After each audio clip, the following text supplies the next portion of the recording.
Welcome back to the page, Harry Potter fans. Here we are continuing on with Backward with Purpose, Part 1, Always and Always by Dead Woodpecker. Chapter 13, Old Friends. Chapter 13, Old Friends. Chapter text. The night bus slammed to a halt outside the small garden gate that led to the burrow. Harry, feeling slightly queasy, pulled his trunk out with him and breathed a sigh of relief. He waved a goodbye to Stan Shunpike and could not help but feel very thankful as the bus lurched forward with a jolt and accelerated to an impossible speed before disappearing, that he was no longer on it. Harry turned, grinning for the first time in what felt like months. Ron, Ginny, Merlin, I thought that summer with the Muggles would never end. And they were a sight for sore eyes, to be sure. Ron was even longer and lankier than when he had last seen him. Though when they were fully grown, the differences in their heights were not as significant.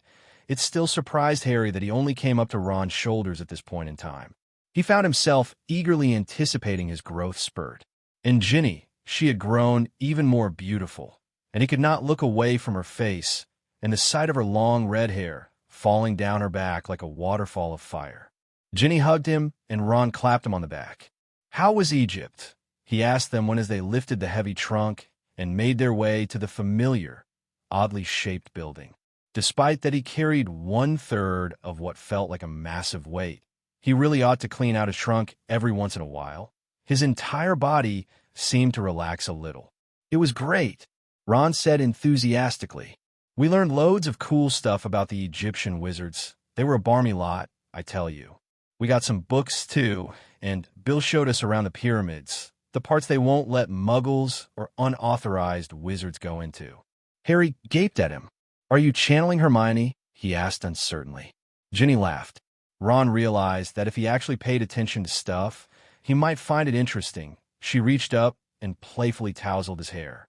"I think our little Ronnikins is finally growing up." Ron looked sheepish. "How was your summer, Harry?"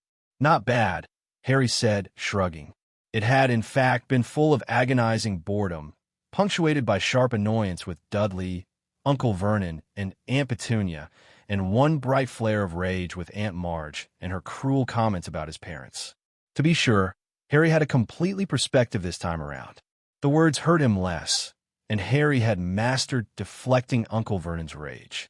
But with this new distance, the outrage came from the fact that they would treat any child or young man the way they did him, with a balance of abuse and neglect. Still, he'd managed to control his temper, and he'd felt even more satisfied with the way Aunt Marge had flinched away from the look on his face than when he'd blown her up. "I almost blew up my aunt," he said, smiling slyly. One more word, and she'd have been flying like a balloon out the window, and the ministry would have had to come track her down and puncture her. Ginny and Ron laughed. "You should have done it, mate," he said, "and gotten pictures." "Yeah," Harry said. "I could have sold them to the Daily Prophet for when they wrote the article about it. Would have made a fortune." Ron shifted his grip on the trunk, and Harry jerked forward. "I can see the headline now," he said, affecting a serious manner, quite at odds with his smirk. "Harry Potter, savior of the wizarding world / future Dark Lord, blew up Aunt in frightening display of terrible power. All our dire suspicions about young Harry Potter, the 13-year-old madman with the power to enslave us all, have been realized today," Ginny said seriously. "His cruel nature finally became evident when he performed harmful magic against a poor, innocent Muggle." Harry snorted. "This is just the first step in his grand scheme of Muggle domination," Ron continued. "We tremble to think of what may come next. If you sad fools who still reckon Harry Potter's all right still refuse to believe it, see the photos of said Muggle bloating. They were provided by Harry Potter himself. Although our future Dark Lord Master was unavailable for comment," Ginny said through giggles. A note was attached. All it said was, "She deserved it." They all said in unison, even Harry. By this time, they had abandoned their attempt to carry the trunk and were now laughing too hard to walk. As Harry succumbed to helpless laughter, he felt a bit of the tension that had built up over the summer ease a little. He remembered telling the twins once, after he had given them his Triwizard Tournament winnings, that the world needed laughter Harry most especially. The joke shop would have to wait for a bit, but this was just what he needed. And suddenly the laughter cut off abruptly, as though it had never been. Harry faltered and saw a slightly sick look on Ginny's face. "Hi, Mum," she said tentatively. Mrs. Weasley stood watching them from not 10 feet away. It was plain by the look on her face that she had heard everything and did not approve. Her lips were pursed. She didn't say anything. Harry's here." Ron pointed at Harry unnecessarily. The silence grew and swelled. "Your father," she said in a dangerously quiet voice.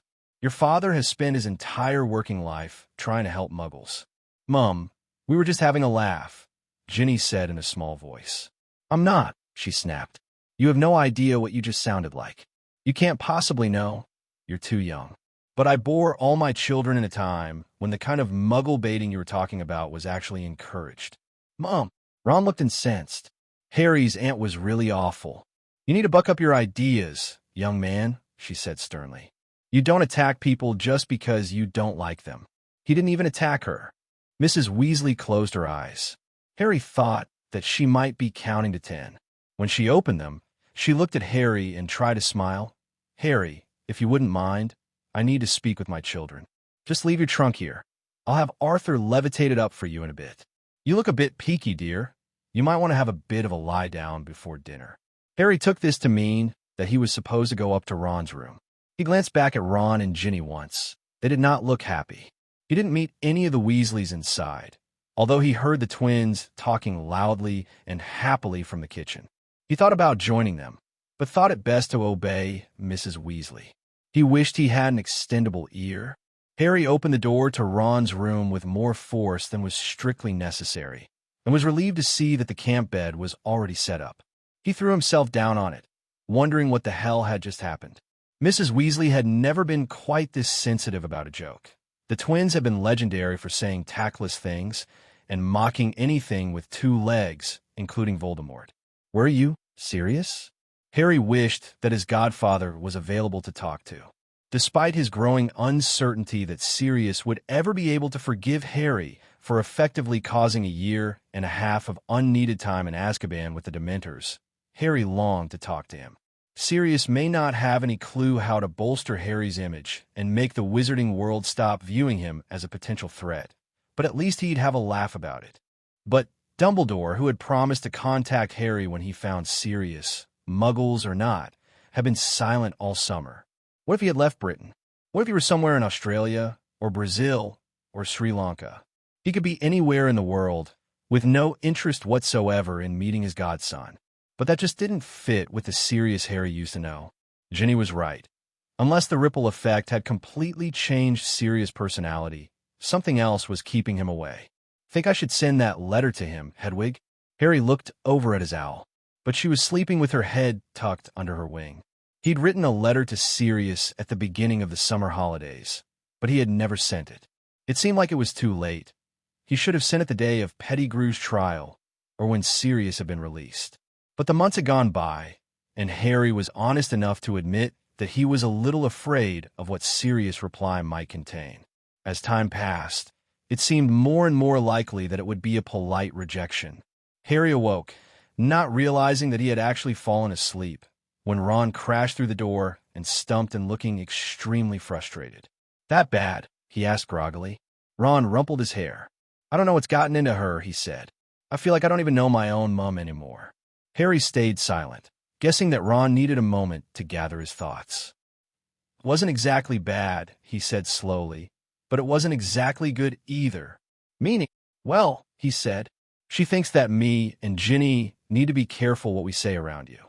"Not," he said when he saw the look on Harry's face, "because you're a danger, but because you're our friend. Mum says it's our duty to help you." Harry said. "You know," Ron looked even more annoyed. "To choose the right side, as if you didn't make that choice 20 years ago. She said that your experiences with the Muggles might have made you bitter.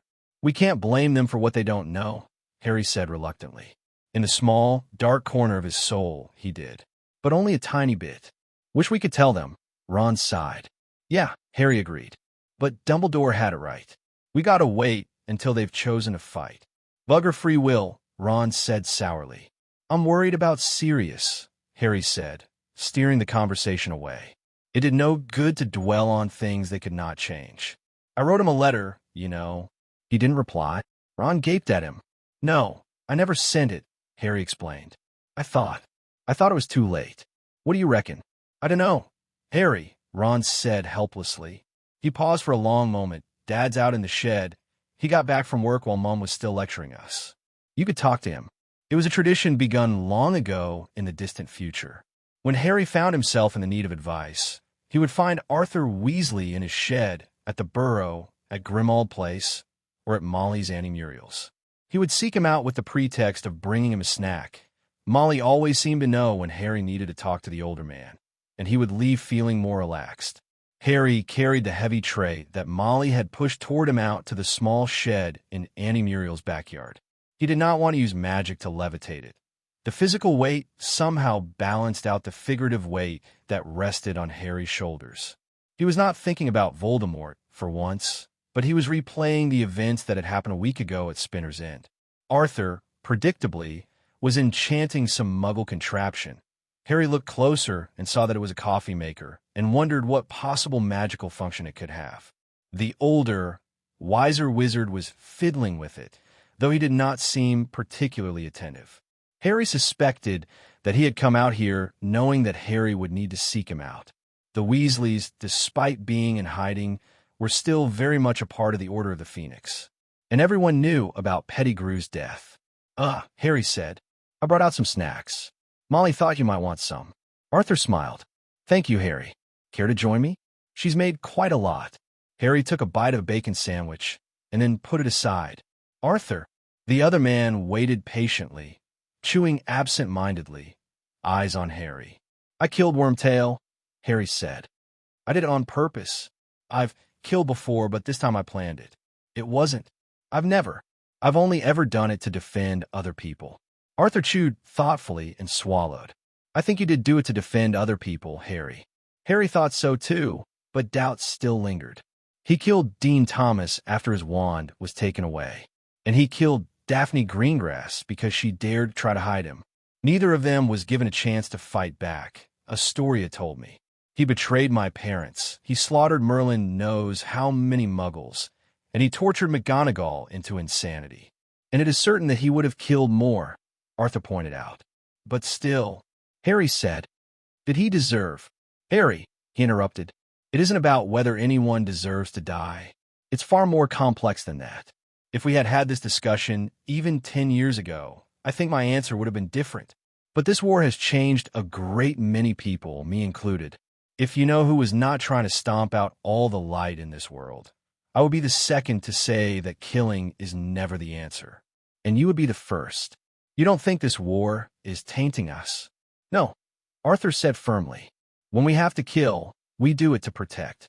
We don't have another choice, at least not one that is acceptable.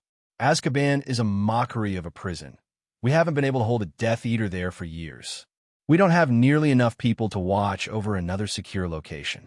Unless we want to keep disabling them for a time before they fight, torture, and kill again and again, killing is necessary.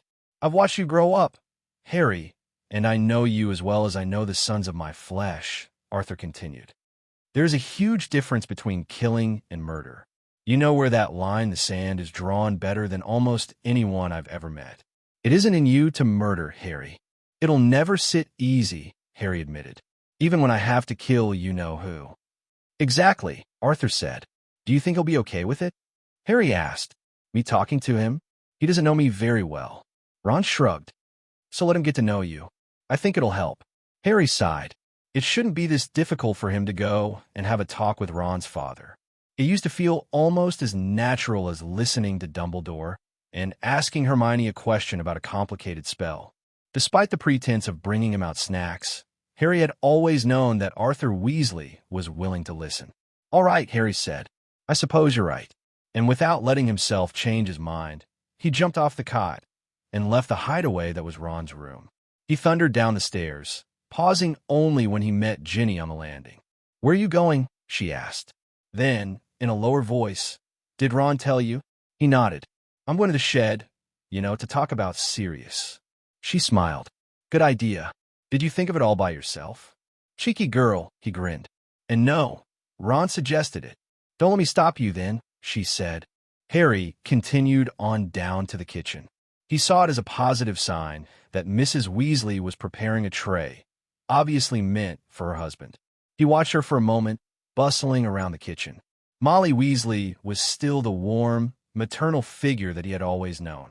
She may not yet think of him as good as one of her own sons, but he vowed that she would someday. Whatever it took. Mrs. Weasley? Harry said tentatively. She turned and smiled at him, and it was a lot warmer a smile than the cursory one she had given a few hours ago. Hello, Harry dear. Did you have a nice rest? I did, he admitted. Is that food? It's for Arthur, she explained. He's in his shed, working on something, even after a long day at work. If you're hungry, I can make more after I take this out to him. I can take it out to him, Harry offered quickly. When she hesitated, he added, Please. That hungry? She asked ruefully. I shouldn't be surprised, with 6 sons. And you do look a bit skinny, dear. Thanks, Harry said, relieved. And thank you, for letting me stay here before we all go to Diagon Alley. You're welcome, Harry, she smiled. It took her another minute to finish preparing Arthur's snack, and soon Harry was maneuvering through the burrow and out the back door. He walked across the slightly overgrown backyard and smiled to watch how the gnomes scattered and disappeared into their holes. He balanced the tray on one hand and knocked on the door, pushing it open at Arthur's come in. He was puttering with a can opener, open delight on his face.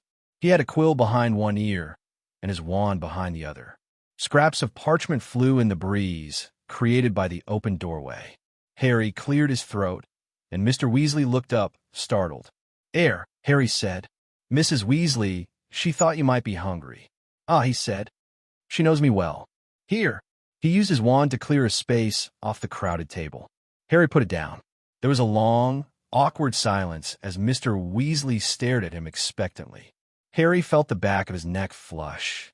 Air, Harry said. That looks like a lot of food. Want some help? Harry looked at him straight in the eyes and willed the other man to know that he wanted advice, that he needed to talk to someone. There was a moment of perfect clarity when he saw that Mr. Weasley realized what he was asking. And then, I'm sure Molly is making snacks for all of you right now, he said pleasantly.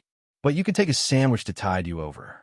It's a long walk back to the kitchen for a hungry young man. It was kindly, gently done. Arthur Weasley had never been a cruel man, and he never would be. But it was a clear dismissal, and Harry felt a strange sensation that started somewhere in the vicinity of his stomach, traveled to his heart, slid up his throat, and ended up as a stinging sensation behind his eyes. He turned before Mr. Weasley saw it. Oh, thanks, he said as casually as he could. It is a long walk. He grabbed his sandwich and fled, and almost immediately bumped into Percy, dropping the sandwich he had not really even wanted in the grass. Sorry, Harry, Percy said. Having a good summer? Yeah, he said distractedly. His heart was beating rather fast, as if he had just spent time running. Are you all right? Oh, yes, I'm fine, Harry lied. Listen, I'm going to go back and find Ron. Percy regarded him, his eyes questioning behind the horn-rimmed glasses. See you at dinner, then, Harry, he finally said. Harry nodded, and Percy stepped around him to go into the shed. He entered, but did not shut the door all the way, leaving it open a crack. Harry stood rooted to the spot, staring at the door. He couldn't see Percy and Mr. Weasley. They couldn't see him, and Percy's voice drifted out, loud enough that he could hear every word. Did you say something to Harry, Dad? He looked a little upset when I saw him just now. Harry couldn't seem to leave. He didn't feel right about listening to a private conversation, but he couldn't force himself to turn away and go back to the kitchen or back up to Ron's room. But as much as he didn't want to listen, didn't want to hear, he wanted it just as much. Harry wanted something from me that I didn't feel comfortable giving him, Mr. Weasley said after a long pause. I didn't want to hurt his feelings, but, Dad, he saved Ginny's life last year, Percy said. And I'm not stupid. I heard you and Mum talk about how awful you felt that you suspected him of hurting her and Ron. You shouldn't be listening to conversations that aren't meant for you, son, Mr. Weasley said firmly. Harry felt a jolt of guilt. I'm well aware that he saved Ginny's life, and I will be grateful for that until my dying day. But I don't expect you to understand until you have children of your own, Mr. Weasley said. But ever since they met and befriended Harry, your brother and sister have changed. In all fairness, they've changed in some good ways. They don't tease me, Percy said. Or if they do, it's not like the twins. Which is good, Mr. Weasley admitted. But in other ways, your mother overheard a conversation today that disturbed her very much. All three of them were laughing about torturing some Muggle woman. Harry's own aunt, I think. The children I raised would never speak so about Muggles. And I can only think that it is Harry's influence. The woman you're talking about, Percy said. His own aunt locked Harry in his room last year and put bars on his windows. They fed him through a cat flap, the twins said. I'm not saying that Harry doesn't have legitimate reasons, Mr. Weasley said. And it's partly because he has such good reasons to dislike Muggles that I distrust him. Harry closed his eyes. You distrust him because he's been neglected and abused. Percy asked in disbelief. I distrust what might come out of that abuse, Mr. Weasley said. Harry is not a normal 13-year-old. He's hard. I saw that at Pettigrew's trial. I'm aware that everyone knows what sort of filthy accusations that Umbridge woman made about both Harry and Ron, and, believe me, your mother and I were extremely angry. But Harry just looked at her, and he wanted to kill her. I would have wanted to kill her, too. There's a large difference between thinking you want to kill someone and actually wanting to do so, Mr. Weasley said. I think that Harry had to exert a lot of self-control to stop himself from doing it. And, as if that weren't enough, I saw the same look on Ron's face when they came back from saving Ginny from the chamber. My son looked at that Professor Lockhart with that same desire to kill, despite the fact that he did enough damage to him that he's still in St. Mungo's and just as ruthlessly reined it in. But, Dad, they both control themselves. They didn't kill Umbridge or Lockhart. That control is just as worrisome, Mr. Weasley said. Where did my impulsive son learn that kind of rage? And that kind of control? He learned it when he knew the kind of grief that leaves a man broken, Harry thought. He learned it when he saw almost his entire family slaughtered, and when he saw his wife burn alive. He learned at the same place he found within himself the kind of strength that allowed him to risk everything for the kind of love that burns brighter and hurts more than any anger. Harry's still only 13, Percy said stubbornly, and he's Ron's best friend. I still don't think that he has bad intentions, and he certainly hasn't done anything to deserve not being trusted. But if you're right, aren't you afraid that by rejecting him, you're going to make him harder?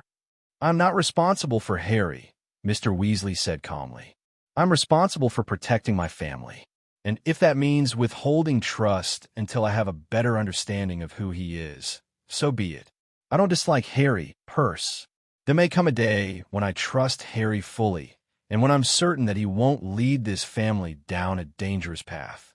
But there are so many examples of Death Eaters that liked what you-know-who told them, but when they saw what you-know-who was willing to do, they decided they didn't like it anymore. And when they tried to get out, he killed them. Harry hates you-know-who. He would never side with him. If Dumbledore has been right all these years, and you-know-who really isn't dead, Harry might be the best chance we've got, Percy said adamantly. Because of the terrible power, Mr. Weasley said. But what if the terrible power is just that? Terrible. What kind of price would the wizarding world have to pay? It's dangerous to give out that kind of trust freely, son. I made a choice to distance myself just a little, just in case. I hope I'm proven wrong. I really do.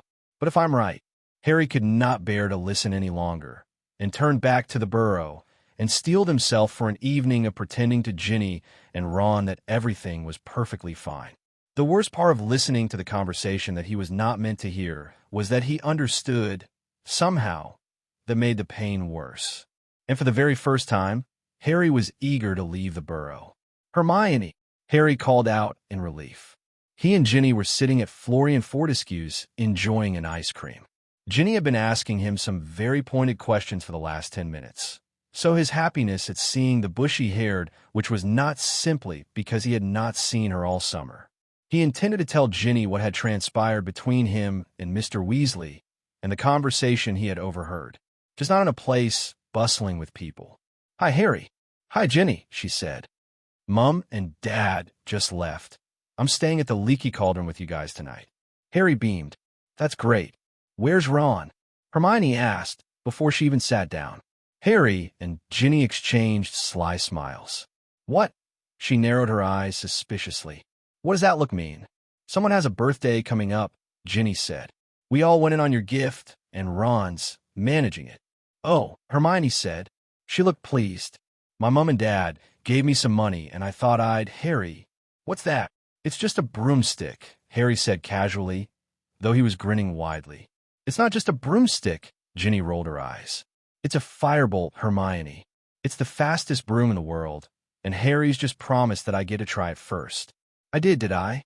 Harry asked. "You get to go before me?" Ginny smiled. "I heard you quite clearly." "I must have forgotten," Harry said. "Is it the broom all the boys were goggling at?" Hermione asked. "Mum, Dad, and I could hardly get through the crowd outside the Quidditch shop to get to Gringotts." "The very one," Harry said. "I thought I'd try out for the Quidditch team, so I needed my own broom." Hermione opened her mouth, probably to ask if Harry was sure he could afford to buy it, when Ron arrived, distracting them all. He carried what looked like a large bundle of ginger fur tucked under one of his arms like a quaffle, and a cat carrier and other supplies in the other. Crookshanks did not appear to be happy, from the way he was emitting a steady growl. "Sorry it took so long.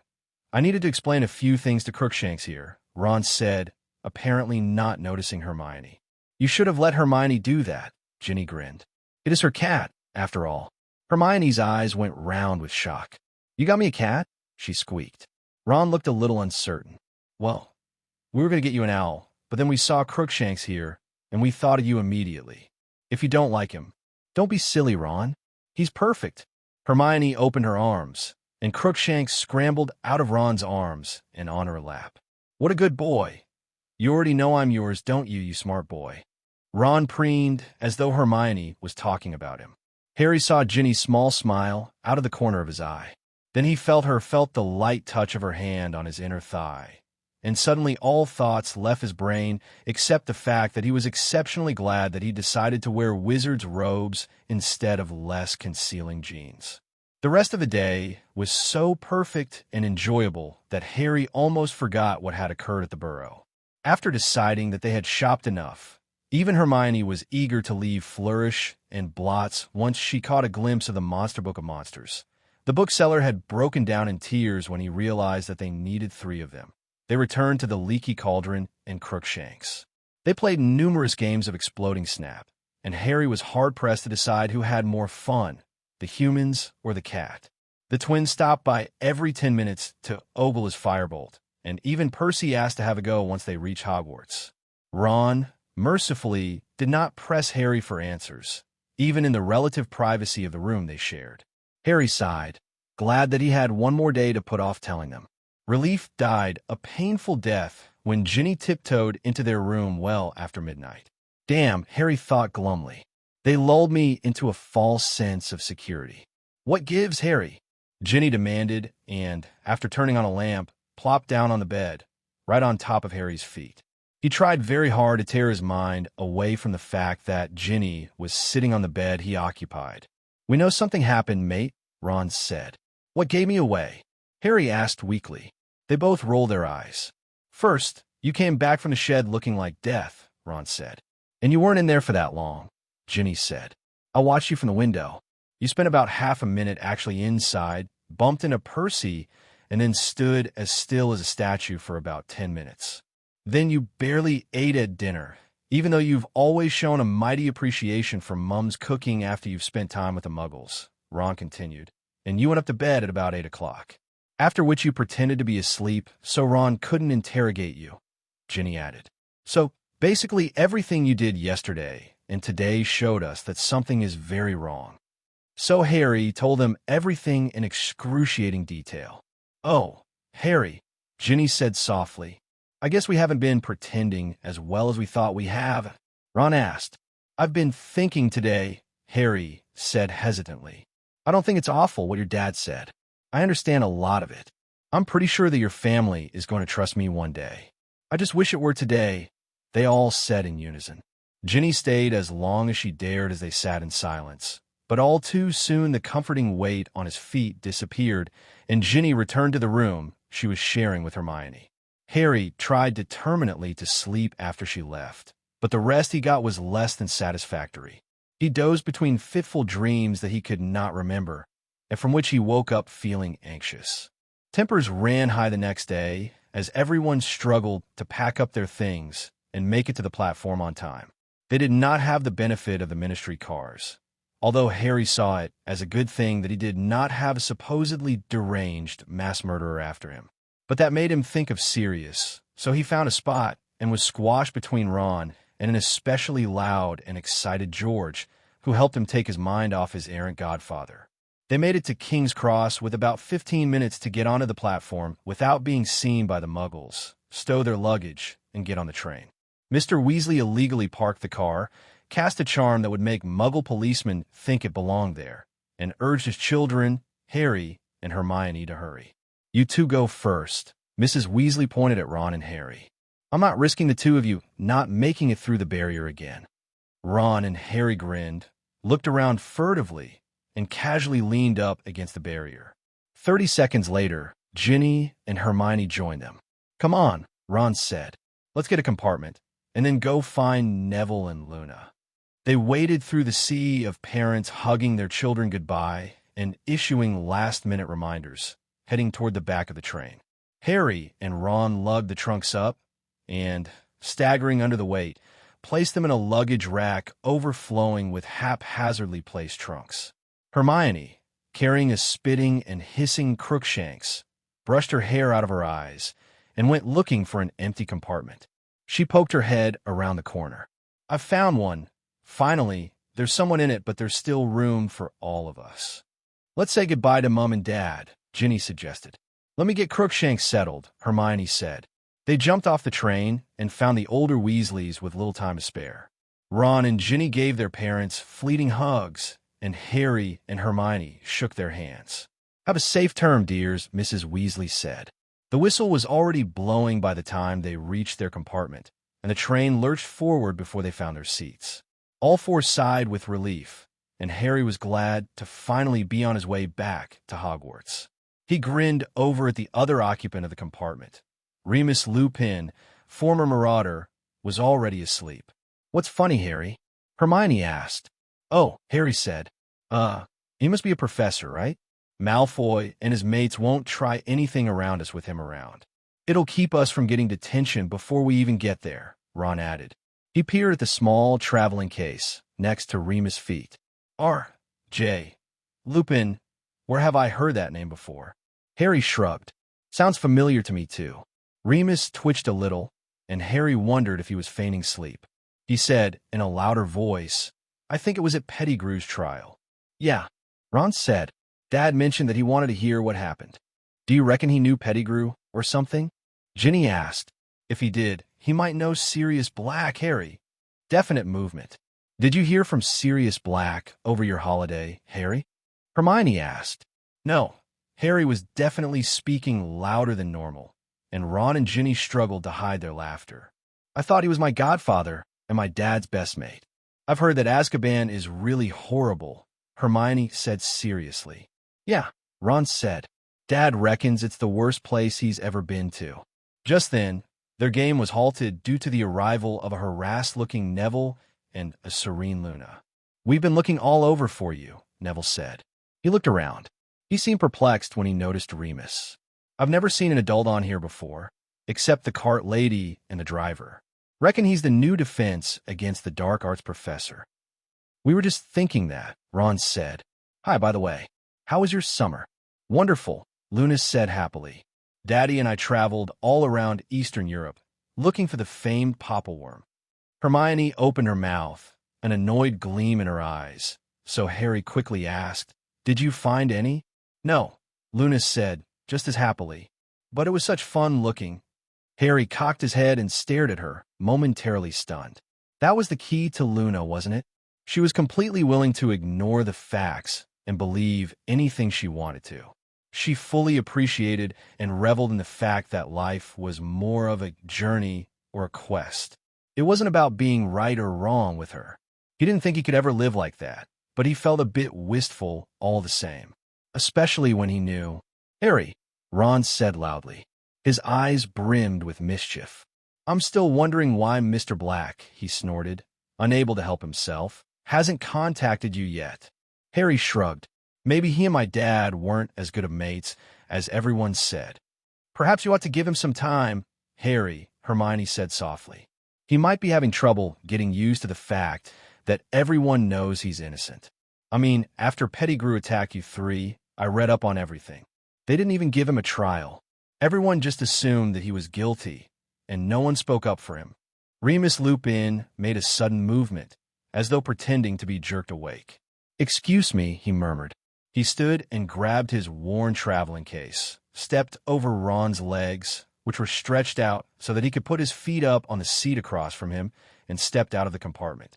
"Oh," Hermione looked terribly guilty. "I hope we didn't. I suppose we were talking a bit loud." But Harry did not believe that Remus had been annoyed with chatter. He suspected that it had to do with the subject matter, and he remembered that Dumbledore had told him that Remus had refused to speak of Sirius at all. He watched Remus leave and was disturbed by the amount of pain and guilt on his face. He stared at the door for long moments, trying to figure out what the hell had just happened. Ginny patted his leg. Her hand lingered for just a moment longer than was strictly necessary for a friendly gesture, and his entire body erupted in goose flesh. He felt it acutely when her small fingers. She has small fingers because she's 12 years old, he told himself fiercely, caressed his thigh, and withdrew. Thankfully, a diversion in the form of Neville mentioning Lockhart served to distract him from what felt like intense physical pain that came in the form of desire. "What was that, Neville?" Harry asked. "I heard that Lockhart woke up." Neville looked slightly fearful of Harry's reaction. Ron had a dark look on his face and played moodily with his wand. Harry took Neville's expression to mean that he had not forgotten that Harry and Ron had almost killed their defense against the dark arts professor last term. "My gran, she, had business at St. Mungo's yesterday, and I overheard one of the healers talking about it with another witch." Harry could well guess what sort of business that Augusta Longbottom had at St. Mungo's. He assumed that she and Neville had gone to visit his parents, who had been tortured into insanity and now permanently resided in a ward for people who would never recover from spell damage before the start of the new school term. "That's a good thing," Hermione said firmly. "I'm sure that you're quite relieved, Ron, that you haven't caused permanent damage." "Yeah," Ron said. Harry heard the half-truth, though apparently Hermione was convinced because she smiled at Ron. Harry could not help but feel that perhaps it would have been for the best if Lockhart had remained at St. Mungo's with no recollection of what had happened outside the Chamber of Secrets, as he had last time. Neville met Harry's eyes and quickly looked away.